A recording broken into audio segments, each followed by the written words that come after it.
Welcome to शिक्षा सेवा YouTube channel.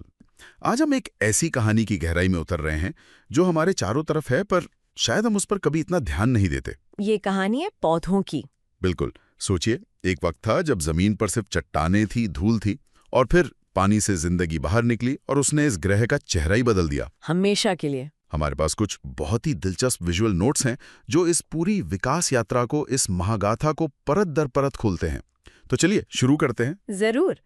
और इस सफर को समझने के लिए देखिए, वैज्ञानिकों ने पौधों का वर्गीकरण किया है। वर्गीकरण, ये शब्द सुनते ही स्कूल की याद आ जाती है। हाँ, सही है। पर असल में ये पौधों का एक फैमिली ट्री है, एक तरह की जासूसी कहानी जिसमें हम सुलाग जोड़कर पता लगाते हैं कि कौन किससे जुड़ा है। अच्छा। और इस फैमिली ट्री की दो सबसे बड़ी शाखाएं हैं। पहली, क्रिप्टोगैम्स, यानी वो पौधे जिनमें ना फूल है ना बीज, जिंदगी का सबसे पुराना रूप। हाँ। और दूसरी शाखा है फेंड्रोगैम्स, वो पौधे जिन्होंने बीज बनाने की कला सीख ली थी। ठीक है, तो कहानी क्रिप्टोगैम से शुरू होती है और उसमें भी सबसे पहले आते हैं थैलोफाइटा। ये इनका शरीर थैलस जैसा होता है। ये क्या चीज है? थैलस का सीधा सा मतलब है कि पौधे में कोई जड़, तना या पत्ती आप पहचान ही नहीं सकते। सब एक जैसा? हाँ, बिल्कुल एक समान। और सबसे जरूरी बात, इनमें पानी और खाना पचाने के लिए कोई पाइपलाइन सिस्टम नहीं था। मतलब जाइलम और फ्लोएम नहीं थे? बिल्कुल नहीं। इसीलिए ये पानी में या बहुत ज्यादा नमी वाली जगहों पर ही मिलते हैं। और इसी सरल से ग्रुप में दो बिल्कुल अलग तरह के जीव हैं, शैवाल यानी एल्जी और कवक यानी फंगाई। ये एक साथ कैसे? ये बहुत अच्छा सवाल है। उन्हें साथ इसलिए रखा गया क्योंकि दोनों की शारीरिक बनावट, वो थैलस वाली, बहुत ही सरल है। लेकिन जीने का तरीका तो एकदम अलग है। बिल्कुल अलग। स्वागत है। शैवाल जो है वो स्वपोषी है, मतलब धूप से अपना खाना खुद बनाते हैं। और कवक? कवक परपोषी हैं, वो दूसरों से अपना खाना लेते हैं, हमारी आपकी तरह। वैसे हम मॉडर्न क्लासिफिकेशन में कवक को एक अलग ही किंगडम मानते हैं। अच्छा। हमारे स्रोतों में शैवाल के बारे में कुछ बहुत ही कमाल की बातें हैं। एक तरफ लिखा है लाल सागर का राज और दूसरी तरफ अंतरिक्ष यात्रियों का भोजन। ये सुनने में साइंस फिक्शन लगता है, पर 100% सच है। बताइए जरा। लाल सागर का रंग असल में लाल है ही, ट्राइकोडेसिमियम नाम के एक शैवाल की वजह से। जब ये बहुत ज्यादा हो जाता है तो पानी को एक लाल रंगत दे देता है। अरे वाह। और अंतरिक्ष वाला खाना? हाँ, क्लोरेला और स्पाइरुलिना जैसे शैवाल जो हैं वो प्रोटीन और विटामिन के पावर हाउस हैं। कम जगह में उग जाते हैं, तो अंतरिक्ष यात्री इन्हें सुपर फूड की तरह इस्तेमाल करते हैं। मतलब भविष्य में मंगल ग्रह पर शायद हम शैवाल की खेती कर रहे होंगे। क्या पता, बिल्कुल हो सकता है। नोट्स में और भी उपयोग हैं, आयोडीन, खाद, यहाँ तक कि पेट्रोलियम का पता लगाने में भी। में आयोडीन मिलता है। तो वही नील हरित शैवाल जैसे एनाबीना, वो धान के खेतों के लिए मुफ्त की प्राकृतिक खाद बनाते हैं। अच्छा, हवा से नाइट्रोजन लेकर। बिल्कुल। और डायटम नाम के जो सूक्ष्म शैवाल हैं, करोड़ों साल पहले जब वो मरे तो वही आज के पेट्रोलियम भंडारों का एक स्रोत बने। तो थैलोफाइटा पानी के राजा थे, लेकिन जमीन तो अभी भी खाली थी। तो जमीन पर पहला कदम किसने रखा? वो अगला और थोड़ा डरपोक सा कदम था ब्रायोफाइटा का। डरपोक? हाँ, इसीलिए इन्हें पादप जगत का उभयचर कहते हैं। उभयचर मतलब मेंढक की तरह? एकदम सही पकड़े।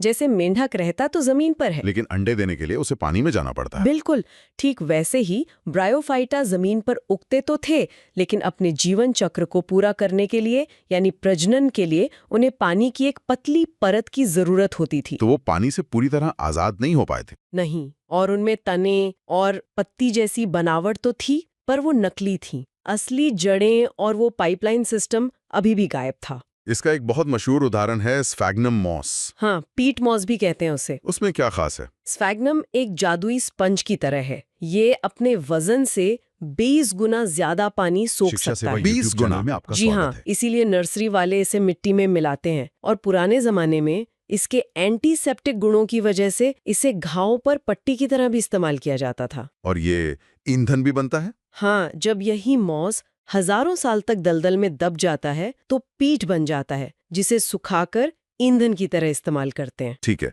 तो जमीन पर आ तो गए और पानी के पास ही अटके रहे। इस निर्भरता से आजादी कब मिली? अगला बड़ा कदम क्या था? अगला कदम सिर्फ एक कदम नहीं था, वो पौधों के लिए एक रॉकेट लॉन्च जैसा था। और ये क्रांति लाए टेरिडोफाइटा। टेरिडोफाइटा? इनके अंदर एक ऐसी चीज विकसित हुई जिसने सब कुछ बदल दिया। संवहनी ऊतक, यानी जाइलम और फ्लोएम। वो पाइपलाइन सिस्टम? हाँ, पौधे का अपना प्लम्बिंग और फूड डिलीवरी सिस्टम। जाइलम जड़ों से पानी ऊपर खींचता है। और फ्लोएम? फ्लोएम वो पौधे का जोमैटो है। जोमैटो। हाँ, पत्तियों में बना खाना पौधे के हर हिस्से तक पहुंचाता है। इस एक आविष्कार के बिना पौधे कभी भी कुछ इंच से ज्यादा ऊंचे नहीं हो पाते। अच्छा, तो इसी वजह से ये लंबे हो पाए और जमीन के अंदर तक फैल सकें।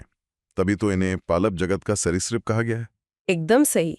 जैसे सरीसृप यानी रेप्टाइल्स धरती पर राज करने वाले पहले असली कशेरुकी थे, वैसे ही टेरिडोफाइटा पहले असली जमीनी पौधे थे। बिल्कुल। दुनिया के पहले जंगल इन्होंने ही बनाए। आज जो हम कोयला इस्तेमाल करते हैं उसका बड़ा हिस्सा इन्हीं से बना है। फर्न इसका सबसे अच्छा उदाहरण है। तो यहाँ क्रिप्टोगैम्स यानी बिना बीज वाले पौधों की कहानी पूरी होती है। अब हम फैनरोगैम्स में आ रहे हैं और पहला समूह है जिम्नोस्पर्म। इसके नाम का मतलब है नग्न बीज। हाँ, इसका मतलब वही है जो आप समझ रहे हैं। मतलब इनके बीज खुले में होते हैं। हाँ, किसी फल के अंदर बंद नहीं होते। जैसे चीड़ के पेड़ पे जो कोन लगता है, उसकी पंखुड़ियों पर बीज नग्न अवस्था में लगे होते हैं। इनमें अंडाशय नहीं होता, इसलिए फल भी नहीं बनता। और ये हमारे लिए आर्थिक रूप से तो बहुत ही जरूरी है। बहुत ज्यादा। चीड़, देवदार, स्प्रूस की लकड़ी दुनिया भर में फर्नीचर और कंस्ट्रक्शन में इस्तेमाल होती है। और खाने की बात करें तो वो जो महंगा और पौष्टिक मेवा होता है, चिलगोजा, वो पाइनस के बीज ही तो हैं। अरे वाह! और साबूदाना, मैंने सुना है वो भी इसी ग्रुप से आता है। हाँ, ये बहुत दिलचस्प है। साबूदाना साइकस नाम के एक जिम्नोस्पर्म के तने के गूदे से निकाला जाता है। एक मिनट, साइकस, इसे तो जीवित जीवाश्म भी कहते हैं, है ना? बिल्कुल, ये पौधा करोड़ों सालों से लगभग बिना बदले वैसा का वैसा ही है। इसे देखना ऐसा है जैसे आप टाइम में पीछे चले गए हों। शायद किसी डायनासोर ने भी ऐसा ही पौधा देखा होगा। कमाल है। और हाँ, दुनिया का सबसे लंबा पेड़ सिकोया, वो भी इसी जिम्नोस्पर्म समूह का शहंशाह है। ठीक है, तो पौधों ने जमीन पर रहना सीखा, लंबे होना सीखा और बीज बनाना भी सीख लिया। अब इससे बेहतर और क्या हो सकता था? विकास के शिखर पर कौन है? शिखर पर है एंजियोस्पर्म, आज के दौर के असली विजेता। हमारे आसपास दिखने वाले लगभग 90% पौधे, आम, गेहूं, गुलाब, घास, सब एंजियोस्पर्म है। और इनकी सफलता का राज है फूल और फल। बिल्कुल। ये प्रकृति का मास्टर स्ट्रोक था। कैसे? मतलब जिम्नोस्पर्म के नग्न बीज वाली समस्या का ये समाधान कैसे है? देखिए, जिम्नोस्पर्म के बीज खुले में थे, उन्हें खतरा था। एंजियोस्पर्म ने बीजों को एक अंडाशय यानी ओवरी के अंदर सुरक्षित कर दिया। अच्छा, और निषेचन के बाद यही अंडाशय एक स्वादिष्ट रसीले फल में बदल जाता है। अब जानवर फल खाने आते हैं और बीज को कहीं दूर ले जाके गिरा देते हैं। पौधे के लिए मुफ्त की ट्रांसपोर्ट सर्विस। एकदम सही। और फूल तो कीड़ों और पक्षियों के लिए रंग बिरंगे विज्ञापन है जो परागण में मदद करते हैं। एक शानदार पार्टनरशिप। और इसी बड़े समूह को दो हिस्सों में बांटा गया है, मोनोकॉट और डाइकॉट। इसमें हमेशा कंफ्यूजन होता है। इन्हें पहचानने का कोई आसान तरीका है? बिल्कुल है, और आप अपने किचन में ही इन्हें पहचान सकते हैं। अच्छा। पहला फर्क है बीज में। मोनोकॉट मतलब एक बीज पत्र, जैसे मक्का या चावल। आप उसे 2 बराबर हिस्सों में नहीं तोड़ सकते। और डाइकॉट मतलब 2 बीज पत्र, जैसे चना या मूंगफली, जो आसानी से 2 दालों में टूट जाता है। परफेक्ट। अब दूसरा तरीका, पत्तियां। अगर पत्ती में नसें सीधी और समानांतर हैं, जैसे केले या घास की पत्ती में, तो वो मोनोकॉट है। और अगर नसों का जाल बना है, जैसे आम या पीपल की पत्ती में, तो वो डाइकॉट। समझ गया? बिल्कुल। और आखिरी तरीका है जड़ें, गुच्छेदार जड़ें, जैसे प्याज में, तो मोनोकॉट। और एक मुख्य मोटी जड़, जैसे गाजर या मूली में, तो वो डाइकॉट है। ये तो बहुत उपयोगी है। अब मैं अपने आसपास के पौधों को एक अलग ही नजर से देखूंगा। चलिए, अब कुछ हैरान करने वाले तथ्यों पर आते हैं। दुनिया का सबसे छोटा फूल कौन सा है?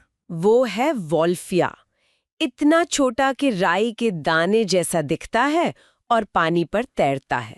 और इसके ठीक उलट सबसे बड़ा? वो है रैफ्लेशिया। 1 मीटर तक चौड़ा हो सकता है। और इसमें से बहुत बुरी गंध भी आती है ना? हाँ, सड़े हुए मांस जैसी भयानक बदबू ये मक्खियों को अपनी तरफ खींचती है, जो परागण में मदद करती है। अच्छा, 1 मिनट, ये तथ्य मुझे हमेशा चौंकाता है। बांस पेड़ नहीं बल्कि घास है, ये कैसे हो सकता है? हा हा हा, आपका शक जायज है, पर वैज्ञानिक तौर पर यह सच है, बांस दुनिया की सबसे लंबी और सबसे तेजी से बढ़ने वाली घास है। पर क्यों? क्योंकि पेड़ होने की एक शर्त है कि उसका तना हर साल मोटा होना चाहिए। बांस का तना अपनी पूरी मोटाई तक पहुंचता है और फिर मोटा नहीं होता।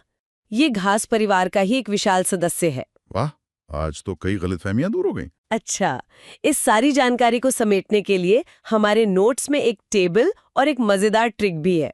हाँ, वो टेबल पूरे विकास के सफर को एक नजर में दिखाती है। थैलोफाइटा से लेकर एंजियोस्पर्म तक की सीधी चढ़ाई। और उसे याद रखने की ट्रिक भी है। हाँ, वो तो मुझे बहुत पसंद आई। थैला भरा, पानी पिया, पैर जमाए, जिम गया, फिर एंजॉय किया। ये शानदार है। थैला से थैलोफाइटा, पानी पिया से ब्रायोफाइटा, जो पानी पर निर्भर थे। पैर जमाए से टेरिडोफाइटा, जिम गया से जिम्नोस्पर्म। और एंजॉय किया से एंजियोस्पर्म, जो आज दुनिया को एंजॉय कर रहे हैं। तो इस पूरी चर्चा का सार क्या है? हमने पानी की एक सरल कोशिका से लेकर विशालकाय पेड़ों और रंग बिरंगे फूलों तक का सफर देखा। ये सिर्फ विज्ञान नहीं है, ये तो धरती पर जीवन के विस्तार की कहानी है। बिल्कुल, ये वर्गीकरण हमें दिखाता है कि कैसे एक सरल शुरुआत से इतनी जटिल और खूबसूरत दुनिया विकसित हुई। हर समूह ने जीवन की चुनौतियों का सामना करने के लिए एक नया सुपर पावर हासिल किया। पानी से जमीन तक का सफर, पाइपलाइन का विकास, बीज का आविष्कार और फिर फूलों का मास्टर स्ट्रोक। ये पौधों के इतिहास के सबसे बड़े मील के पत्थर हैं। सुनने वालों के लिए एक विचार छोड़ना चाहूंगी। आज पृथ्वी पर एंजियोस्पर्म यानी फूल वाले पौधे ही सबसे प्रमुख हैं।